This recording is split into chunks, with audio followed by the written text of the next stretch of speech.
She said she was going to Vegas. I saw wedding photos on Facebook. She was there.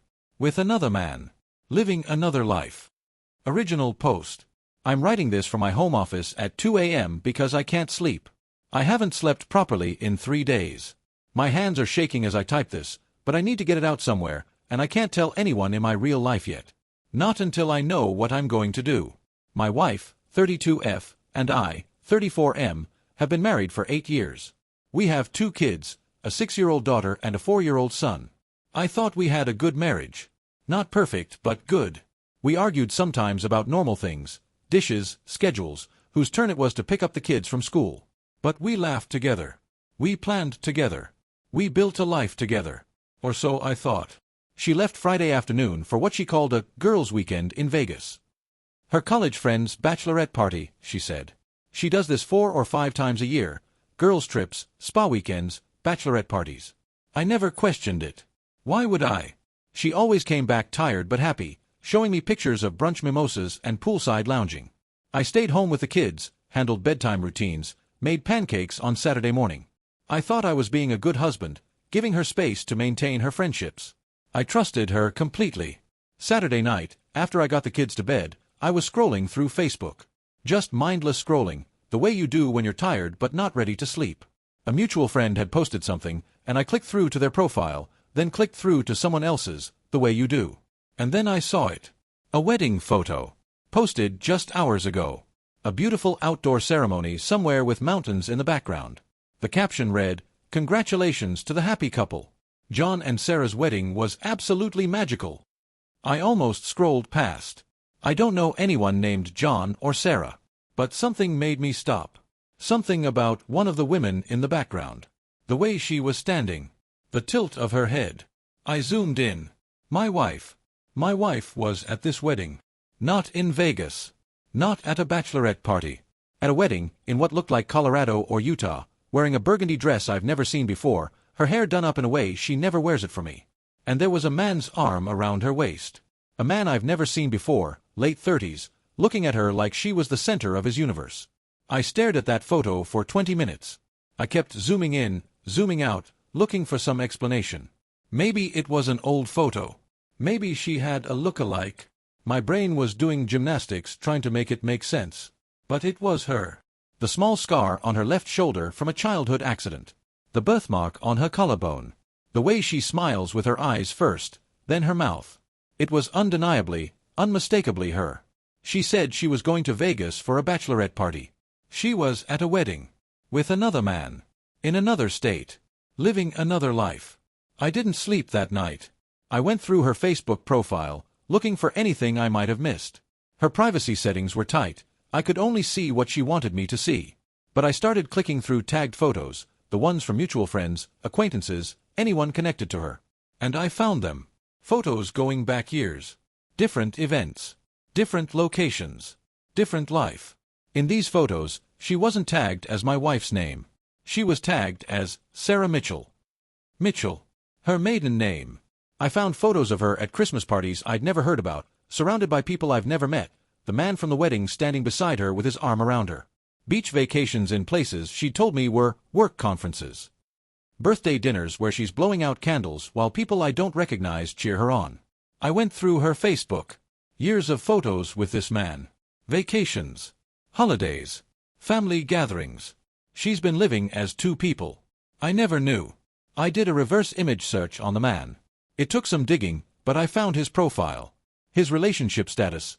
In a relationship with Sarah Mitchell. His profile photo is him and my wife, cheek to cheek, grinning at the camera in front of what looks like a cabin in the woods.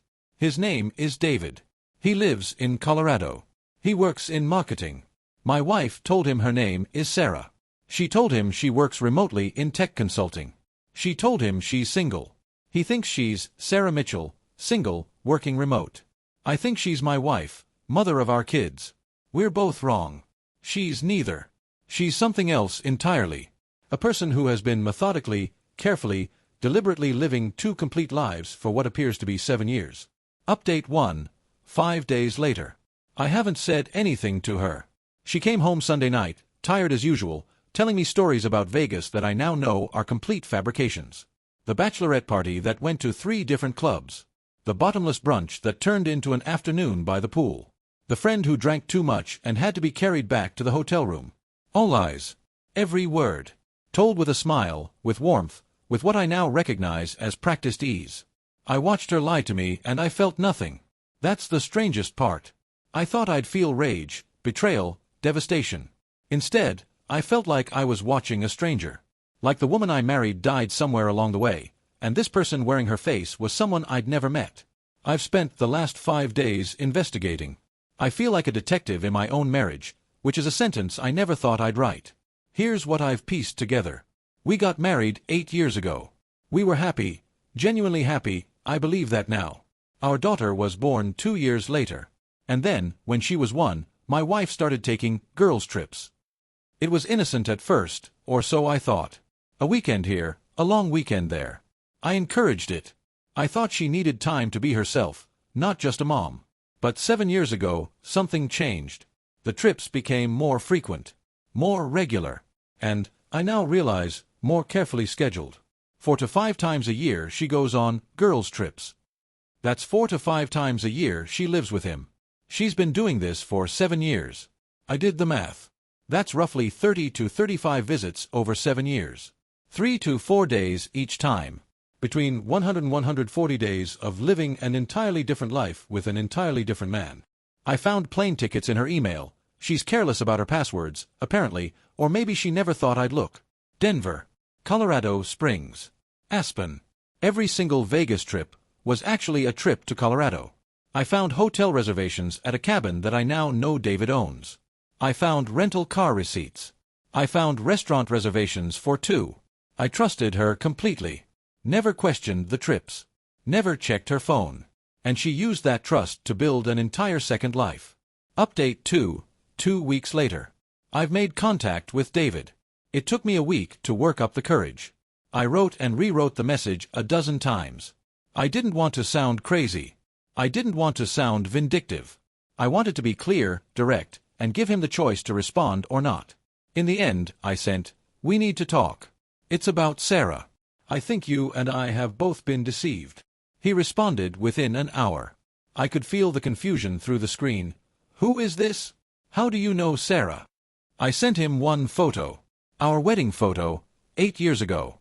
My wife in her white dress, me in my tux, both of us grinning like we'd won the lottery. His response came 3 hours later. He'd clearly needed time to process. "Can we meet in person? There's a town halfway between us. I need to understand what's happening." We set it up for the following Saturday. I told my wife I was going to a work thing, using one of the same vague excuses she'd used on me 100 times. She didn't question it for a second. In the meantime, I've been documenting everything. Screenshots, timestamps, plane tickets, hotel reservations. I've created a folder on a flash drive that I keep locked in my car. If this goes to court, and I'm increasingly certain it will, I want evidence. I also quietly met with a divorce attorney. Not to file, not yet. But to understand my options. To understand my rights. To understand what happens to my kids when this all falls apart.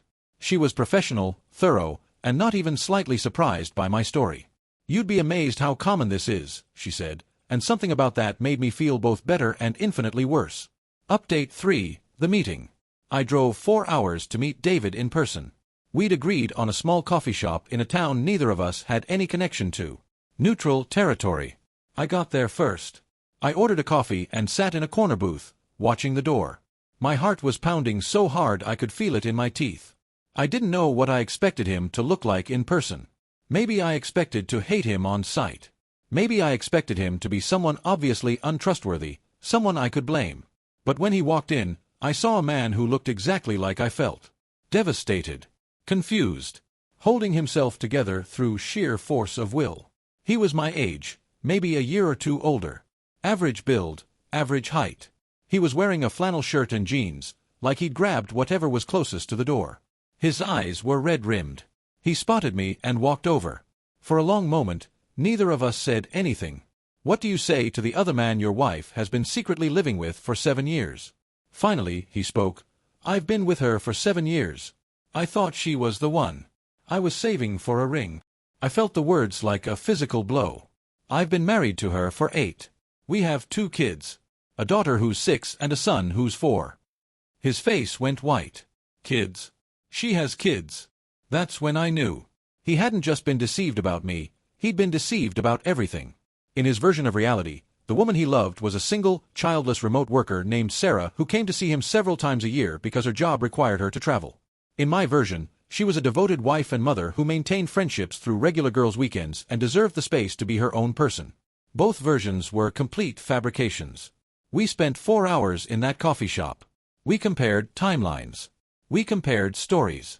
We matched updates. Every single one of her girls' trips corresponded exactly to a visit to Colorado. Every single time she told me she was in Vegas with friends, she was in his cabin, in his bed, living as Sarah. He showed me photos on his phone. Her at his family's Thanksgiving dinner, meeting his parents. Her at his nephew's birthday party, holding a balloon animal and laughing. Her on hiking trails, at breweries, at concerts. A whole life, fully documented, running parallel to the one she lived with me. She told me she was an only child, he said at one point, his voice hollow. She told me her parents were dead and she had no family left. That's why she always came to my family events. She said we were her family now. My wife has 2 living parents and a brother who lives an hour away.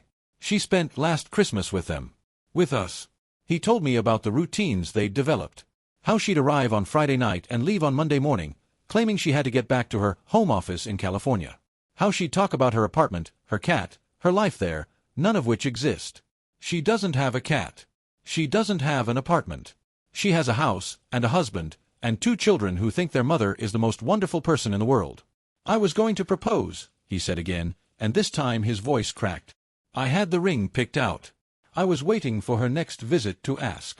I reached across the table and put my hand on his arm. We were 2 strangers who would never have met if not for this woman, but in that moment, we were brothers in devastation. What do we do? He asked. I'd been thinking about that for 3 weeks.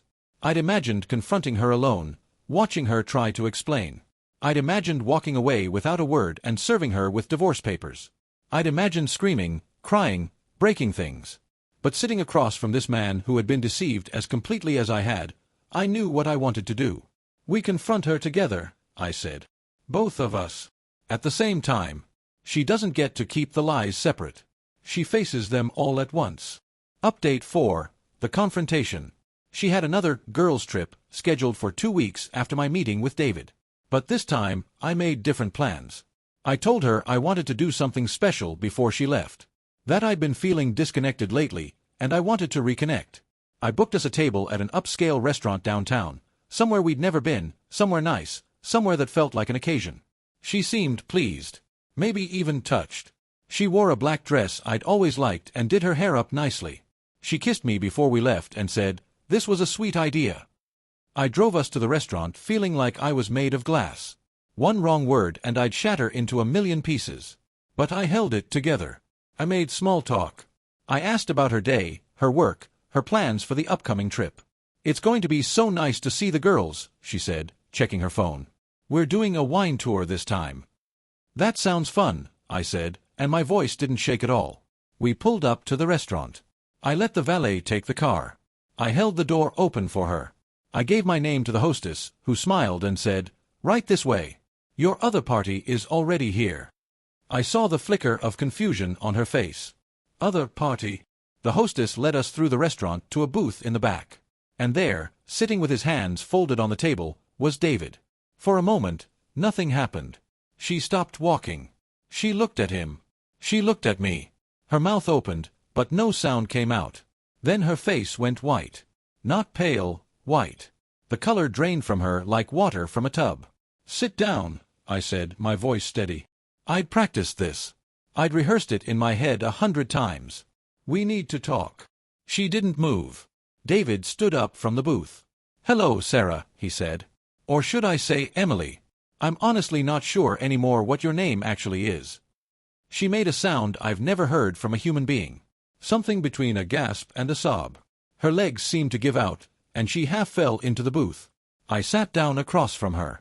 David sat beside me. 2 men, united by betrayal, facing the woman who had deceived them both. "We've compared notes," I said. I pulled out my phone and set it on the table. "Screenshots. Timelines. Plane tickets. Every single girl's trip you've taken in the last 7 years was a trip to Colorado. To him. Every single one. You told me you were single, David said. His voice was controlled, but I could hear the tremor underneath. You told me you were an orphan with no family. You told me we were building a future together. You told me you were going to Vegas, I continued. You told me you were with your college friends. You told me you needed space to maintain your friendships. And I believed you. I believed every single word. She was crying now, mascara running down her face. She looked at me, then at David, then back at me. I can explain, she said, but the words came out broken. Then explain, I said. How do you maintain 2 complete relationships, 2 complete identities, for 7 years? How do you lie to both of us, simultaneously, without ever slipping up? She was silent for a long moment. The restaurant hummed around us, other couples eating dinner, laughing, completely unaware of the implosion happening in the corner booth. Finally, she spoke. Her voice was small, defeated. I never meant for it to go this far. I met David at a conference 7 years ago. We talked, and there was a connection, and I gave him a fake name because I thought it was just going to be one night. But then it wasn't one night. And by the time I realized what was happening, I was already in too deep. So you just kept lying? David asked. I couldn't choose, she said, and something about the way she said it made my stomach turn. I loved you both. I love you both. I thought if I was careful enough, if I kept everything separate, I could have both lives. I could be both people. You have kids, David said. You have 2 children that you never once mentioned to me. How is that possible? She flinched like he'd hit her. I knew if you found out about them, you'd leave. And I couldn't bear that. So you erased them, I said. You built a version of yourself that didn't include your own children. She didn't deny it. She couldn't deny it. We sat there for another hour. She answered our questions, haltingly, reluctantly. She told us about the separate phones she kept, the separate email accounts, the calendar system she used to keep her 2 lives from overlapping. She told us about the anxiety she felt every time she had to switch between identities, and the relief she felt when she managed to pull it off again. She'd built this. Carefully. Methodically. For 7 years. When we finally left the restaurant, she was still sitting in the booth, her face in her hands. I didn't say goodbye. Neither did David. Outside, in the parking lot, David and I stood facing each other. I'm sorry, I said. For what it's worth. So am I, he replied. Take care of your kids. We shook hands. 2 strangers who would never see each other again, bound together forever by the worst experience of our lives. Final update, 6 months later. The divorce was finalized last month. I filed 2 days after the confrontation. I had the evidence, I had the documentation, I had a clear case. My attorney was thorough and professional. My wife, my ex-wife, didn't contest anything. She'd given up, I think, the moment she saw both of us sitting at that table. I got primary custody of the kids. That was never really in question, given the circumstances. She gets supervised visitation every other weekend. My daughter has asked several times why Mommy doesn't live with us anymore. I've told her that Mommy made some mistakes and needs to work on being a better person. It's not the whole truth, but it's enough for a 6-year-old. My son doesn't really understand what's happening. He just knows that sometimes he sees Mommy and sometimes he doesn't, and that Daddy is always there. I think about those years a lot. All the times I trusted her, defended her, believed in her. All the times I stayed home with the kids so she could go on her girls' trips, feeling good about being a supportive husband. All the times I told myself we had a good marriage. We did have a good marriage, or at least, half of one. The other half was with someone else. David reached out a few weeks ago. Just a short message, hope you're doing okay. I'm starting therapy. Recommend it if you haven't already. I'm taking his advice. Twice a week, I sit in a quiet office and try to make sense of how someone I loved could have been a complete stranger. I've learned things about myself through this process. I've learned that I'm stronger than I thought. That I can hold my family together even when everything is falling apart. That I can face the worst truth and keep standing. I've also learned that trust, once broken, is nearly impossible to rebuild. Not just with her, with anyone. I find myself questioning small things now, looking for lies in innocent comments. I'm working on that. The therapist says it's normal. My ex-wife is living in an apartment across town now. From what I've heard through mutual friends, she's lost most of her support system. Her parents are devastated. Her brother won't speak to her. The friends who knew about the trips, who covered for her, who were part of the bachelorette parties that never happened, have distanced themselves. Whether from shame or self-preservation, I don't know. David is gone from her life completely. He blocked her on everything the day after the confrontation. I don't blame him. He had 7 years invested in a relationship that never actually existed. He was falling in love with a fiction. So was I suppose. Just a different fiction. She sent me a letter last month. 4 pages, handwritten. Apologizing. Explaining. Asking for another chance. I read it once, then put it in the same folder where I keep all the evidence from the divorce. I don't know if I'll ever read it again. Some of her explanations made sense, in a twisted way. She felt trapped by the choices she'd made early on. She felt like she'd invested too much in both lives to give either one up. She thought she could maintain it forever if she was just careful enough. But explanations aren't excuses. And understanding someone's choices doesn't mean forgiving them. The last line of her letter said, "I never meant to hurt anyone. I just wanted to be loved by both of you." That's the part that stays with me. Not the deception, not the betrayal, but the strange, broken logic underneath it. She wanted to be loved. She found 2 people who loved her. And instead of choosing one, she chose to lie to both.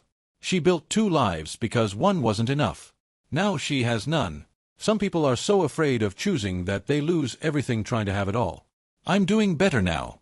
Not good, but better. The kids are adjusting. The house is quieter, but it's peaceful. I'm learning to cook real dinners instead of just heating up frozen pizzas. I'm learning to braid my daughter's hair. I'm learning to be both parents when I need to be. My son asked me yesterday if I was happy. I didn't know how to answer at first.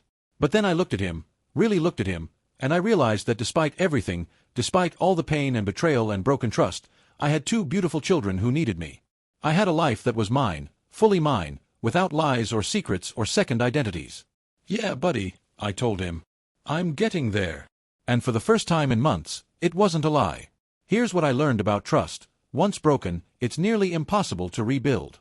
I find myself questioning small things now, looking for lies in innocent comments. She said she was going to Vegas for a bachelorette party. She was at a wedding. With another man. In another state. Living another life. I went through her Facebook. Years of photos with this man. Vacations. Holidays. Family gatherings. She's been living as 2 people. I never knew. He thinks she's Sarah Mitchell, single, working remote. I think she's my wife, mother of our kids. We're both wrong. 4 to 5 times a year she goes on girls' trips. That's 4 to 5 times a year she lives with him. She's been doing this for 7 years. I trusted her completely. Never questioned the trips. Never checked her phone. And she used that trust to build an entire second life. We met in person. David and I. 2 strangers, brothers in devastation. He was saving for a ring. I have 2 kids she never told him about. We confronted her together. Both of us. At the same restaurant. She walked in, saw us sitting there. Her face went white. "I couldn't choose," she said. "I loved you both. I thought I could have both lives. You have kids. You erased your own children from half your life." The divorce was finalized. I got primary custody. David blocked her on everything. She lost both lives. She built 2 lives because one wasn't enough. Now she has none. Some people are so afraid of choosing that they lose everything trying to have it all.